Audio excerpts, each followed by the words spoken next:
This week we're going to be focusing on analysing the legal problem. In other words, what we're doing is focusing on framing your research question, identifying what your research question will be, what the scope of your project is, so that we can make sure that your research is narrow and focused on the issue that you're going to explore. Let's have a look at that in more detail. Now, it's really important that you have a look at the study guide for this week because it is focused on helping you define your topic. In essence, what we're really talking about here is how do we identify a research question within the scope of this law reform topic. Obviously, the law reform topic is broad. It's looking at lots of potential different issues and areas that could be improved, but you need to identify one narrow area of that law reform project and hone in on that. Well, where to start? You need to get a general overview of that particular area of the law. So you need to understand how it operates, where the problems are, and gain an overall working knowledge of that particular area. That will then enable you to understand the debates that are ongoing in that area and the proposals for reform. At that point, once you've got that working knowledge, you need to concentrate on the debate so that you can identify the contentious issues within that particular area. At that point, you are then able to start narrowing down what you will be looking at, what you won't be looking at, so that you can identify your research question. So let me just give you a very basic example. If you identify the area as consumer contracts, you don't want to find out everything that there is to know about consumer contracts. You don't want to engage in a research process that looks at everything there is to know about consumer contracts. It's just way too large. You're going to spend all your time researching and probably still not have identified everything.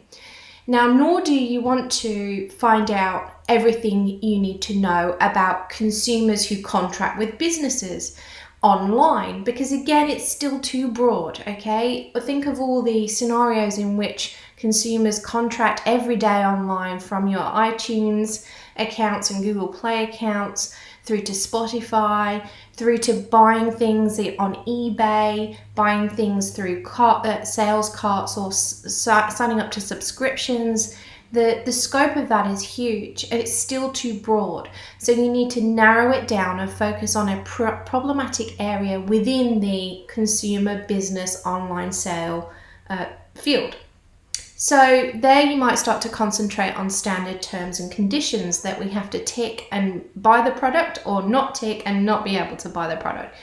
That might be a way of narrowing it down, but that's still way too broad. Think of all the things that terms and conditions cover, still not going to be narrow enough. So what aspects within those terms and conditions might be problematic? Well, you could start to look at things such as what happens when things go wrong, when consumers want to sue or they want a refund.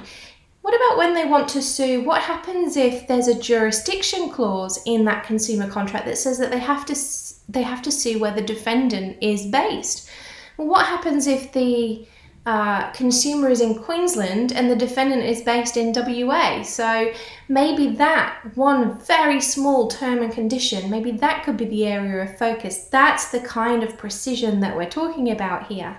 You need to keep drilling down each time, narrowing the field of inquiry until you identify a research topic. And then from there, you need to then turn it into a question or an area of exploration. So through this process of getting a general overview and then starting to identify the issues within that particular area, that process really helps you identify potential stakeholders, the different sides of the debate, and the proposals for change. All of those are going to be really useful when it comes to researching and writing your thesis. They will give you a springboard for the writing process, and they will link to further sources in the research process as well.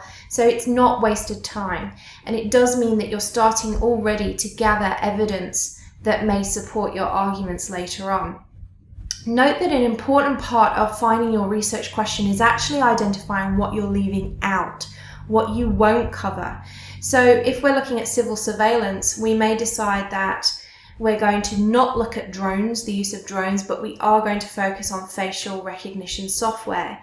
Now, when we're looking at facial recognition software, we might want to then narrow that down to where it's being used to process payment, for example. So in China at the moment, it's possible to pay for your McDonald's with facial recognition rather than your credit card. So what we're doing is we're identifying what it isn't, then we're identifying the topic of interest, and then we're honing in within that. Now, it's important that you find something that is really important to you, that you find engages your interest.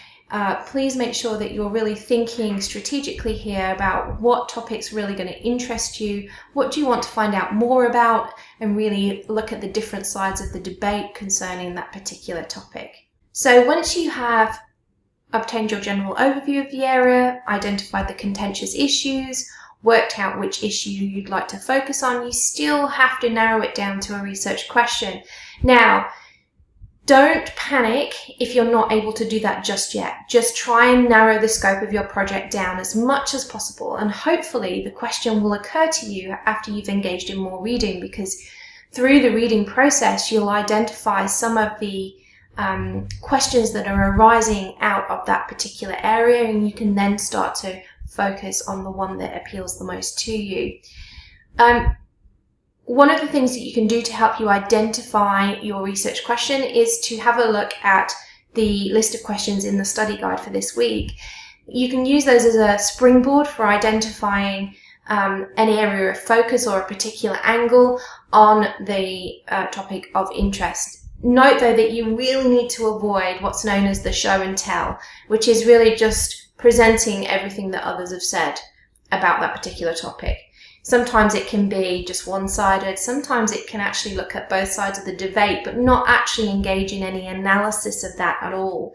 What we're really looking for you to do is to formulate an argument. Now, that can involve looking at both sides of the debate carefully, but then reaching your own view and indicating why. What's your basis for that? What sources do you use in support? Or alternatively, you can take a particular perspective, but you must still address the other side's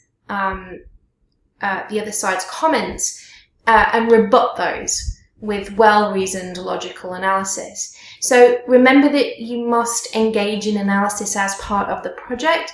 Just listing everything that you know about that is not going to be enough. And that's why the question is important, because when you start to frame something as a question, you really start to hone in on an argument or a perspective or answering the question. And that's where that prompts the analysis. That's where the analysis comes in. One final tip for today. I hope that you've already started your research process so that you can at least obtain a general overview of the area and identify the contentious issues. Final tip is I want you to think about research strategy. You need to think more broadly than just looking at legislation and cases on the topic. What information is relevant? The study guide talks about wicked problems that can't just be solved by one discipline working on it. It needs a combination of different disciplines to produce a solution. So, for example, creating a series of rules about the speed that we can travel at on the roads hasn't prevented speeding. So something more than that is needed. It's the same with drink driving. The law on its own is quite often not enough. We need to understand that we're in a complex society, and that means that we need complex interventions and complex solutions. So when thinking about what sources you will gather, remember that you will need to look not just at primary sources but secondary sources. And when looking at secondary sources, you might want to be looking at data and interdisciplinary materials as well as legal sources. Note that data from government websites and websites from a range of organizations such as the World Health Organization and the UN might also have relevant information for your particular topic.